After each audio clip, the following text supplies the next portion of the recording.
আরে বৌমা, তুমি এত সকাল সকাল রান্না করে কি করো? মা, আপনার ছেলে একটু কফি খেতে চাইলো, তাই একটু কফি বানিয়ে দিচ্ছি। শোনো, যার কফি খেতে ইচ্ছা করবে সে নিজে এসে বানিয়ে খাবে। আমি আজ পর্যন্ত কাউকে কফি বানিয়ে দিলাম না। তুমি সকাল 6টায় উঠে জামাইকে কফি বানিয়ে দিচ্ছ। বাহ, যাও ঘরে গিয়ে নিজেকে সময় দাও। আর শোনো, জামাইকে অত মাথায় উঠায় না, তাহলে দেখবে মাথায় উঠে নাচা শুরু করছে।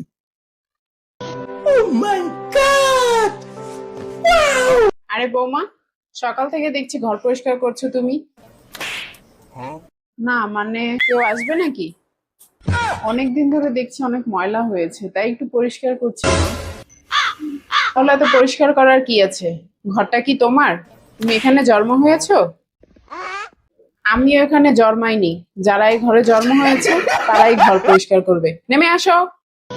ঠিক আছে, আজকের মতো করে নি। रुको जरा सबर करो। জানো বৌমা, আমার অনেক শখ ছিল চাকরি বাকরি করবো, আবার ওই যে সোশ্যাল মিডিয়ায় ভিডিও বানায় না, ওগুলা বানাবো। কিন্তু ওই যে তোমার শ্বশুর এগুলো একদম পছন্দ করে না, তাই আর জীবনে কিছু করতে পারলাম না। কিন্তু বৌমা, তোমার যা ইচ্ছা তুমি তাই করবে, চাকরি করবে, ডান্স করবে, রিলস বানাবে, তোমার যা মন চায় তুমি তাই করবে। আমার ফুল সাপোর্ট আছে তোমার প্রতি। ঠিক আছে মা, তোমার যা ইচ্ছা তাই করবা। মা, তোমার বৌমা টপস পরে বাইরে বেরোচ্ছে, মানুষ কি বলবে বলো তো? তো ঠিকই তো আছে, ওকে হাঁটু পর্যন্ত ঘোমটা দিয়ে বের হবে নাকি? বৌমা যা পড়েছে ঠিকই আছে। আমি হলো তো জিন্স আর টপস পরে বের হইতাম। বাব্বাটা তো কোনোদিন আমাকে কোনো শখ পূরণ করতে দাও নাই, এখন বড় উপরে উঠে পড়ে লাগছো না?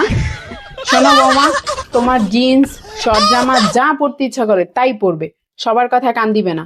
আর ওরা যা বলে বলুক। আর শোনো, মাঝে মধ্যে আমার জন্য কিনে নিয়ে আসবে, দুইজনে পরবো। মা, ক্ষুধা লাগছে, খাবার দাও। রান্না হয়নি। রান্না হয়নি তো খাবো কি?